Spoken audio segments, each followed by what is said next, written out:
Welcome back to the South Surrey Arena for the season finale of the final whistle presented by Ikonik Print. Joined by the color voice of your Surrey Eagles, Liam Higgs. My name is Jag and Liam. Thank you so much for spending post-game here with us on this Sunday, March the 29th. Well, it's a season finale. It's a big episode, and for that, we had to bring our big superstar here into the show. It is Eagles associate coach Brady Lynn joining us on this edition of the final whistle. Leonard, thank you so much for making the time and joining us. Yeah, thanks for having me, Jag.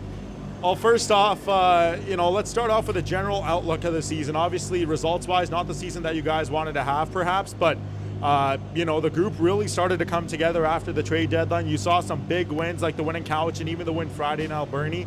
Overall, your first season coaching in the BCHL, could you give us a general summary on your thoughts? Yeah, when I came in, I thought we were a little broken. We weren't connected as a team, and we just grew as a team and brought in pieces that want to be a part of a team and be a part of a family and grow a culture and just building for next year. And I thought we brought in a lot of guys at the trade deadline and good pieces for next year and young talent.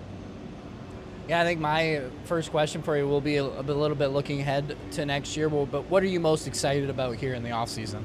Just seeing the kids train over the summer and seeing how they come back next year. Just confidence-wise, I think they're going to come back bigger and stronger and just more prepared for next season and more experience and oh my God, I'm losing it. I'm sorry, boys. Just being more as a team and not being individuals. Let's take it back to the early days. Leonard, you played 4 full seasons in the BCHL. You played with Nanaimo and Cowichan. Of course, you played with those two teams before you took your talent to U Sports and the NCAA. What's one memory from your junior hockey playing days that still makes you smile every time you think about it? Definitely when I was in Cowichan my first year, upsetting Penticton Bees the first round. We were the 16th seed and they were first, and it was one of the biggest upsets in history, I believe. Definitely sounds like it. It must have been a fun time for that one. And I got to ask, though, is it coaching, coming in from a player, what's been the most rewarding part of coaching for you? Just seeing the players just get achievements, learning, becoming better, growing as young men, and just seeing them mature.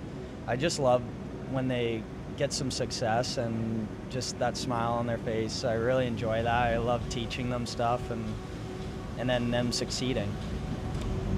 Well, kind of great segue from my last question into this one. An Instagram fan at PrimoSelf17 wants to know, tell us about the 2018-19 Cowichan Valley Capitals.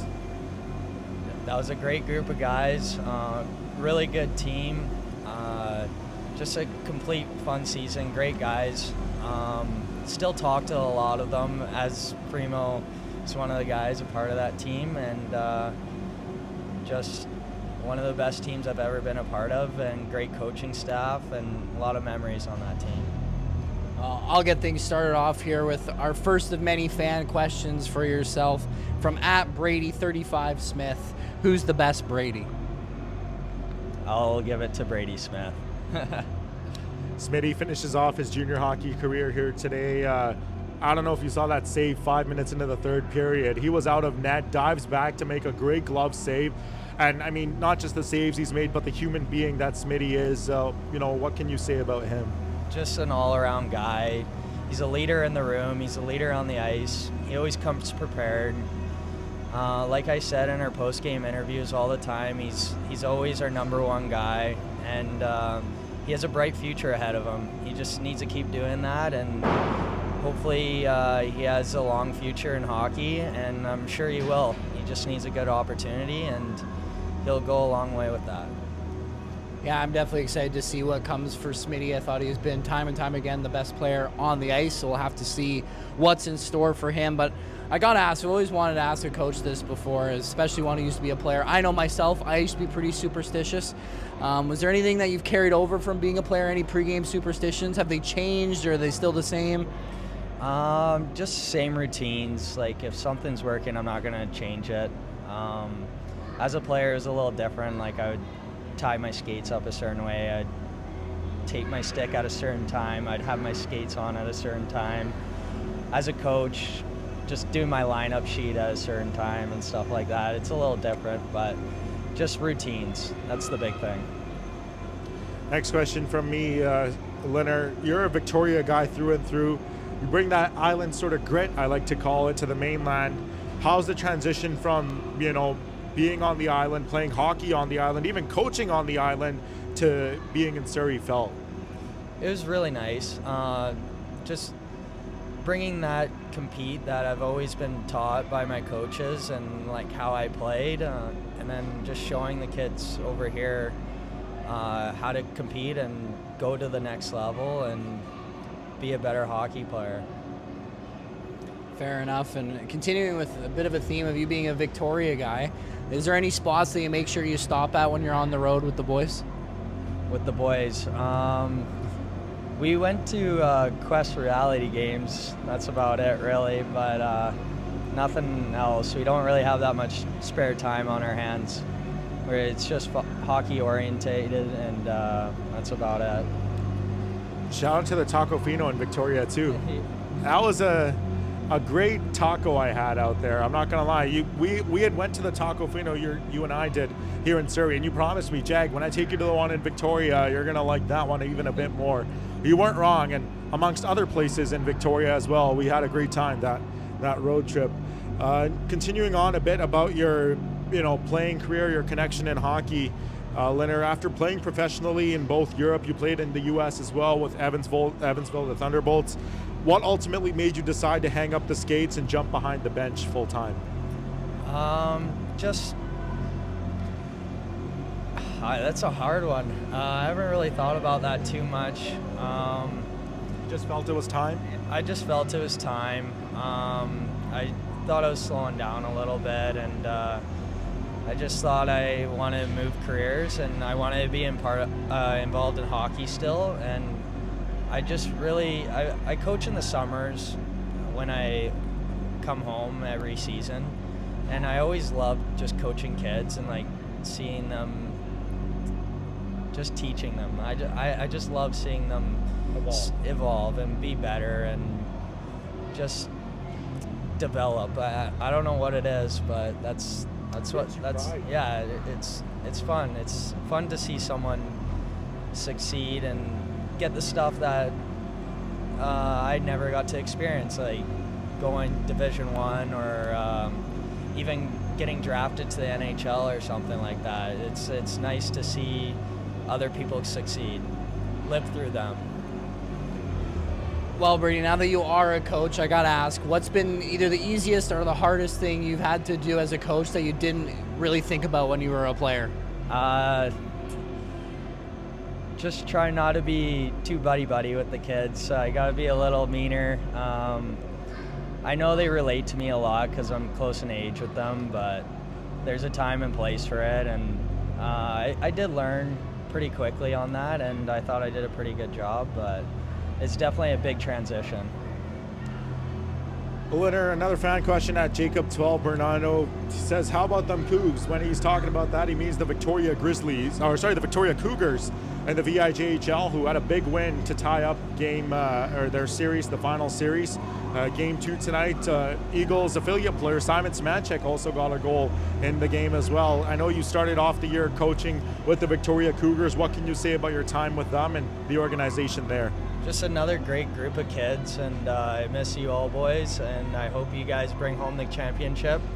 I know you got it in you, and just keep grinding, boys. I know you got it. Your former coach, Mike Vandekamp, is actually the coach of the Victoria Cougars. What can you say about your time playing under Vandy and obviously coaching alongside him for about a month or so here to start the year? Yeah, Vandy was my favorite coach when I played.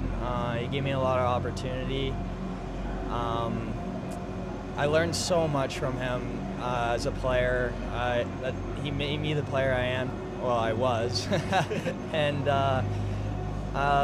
just thank you for all the opportunities you gave me, Vandy, and learned so much from him as a coach as well. Just a super smart guy. Knows the game really well. He's been involved in the game for 30 plus years, and I know he's going to coach them to the championship. And thanks again, Vandy. I wouldn't sell yourself short. I'd say you still got a couple of great skills in you. Yeah, definitely sniping on Brady Smith for sure. I was just about to ask, you ever find yourself showing off in practice maybe a little bit? Yeah, a couple times, and I know the boys get pretty mad because I like to chirp them a little bit, but I have it a little bit still, here and there. I gotta ask you, Leonard, as someone who's been through the player pipeline yourself, what's the biggest difference you've noticed between playing the game at a high level and coaching it?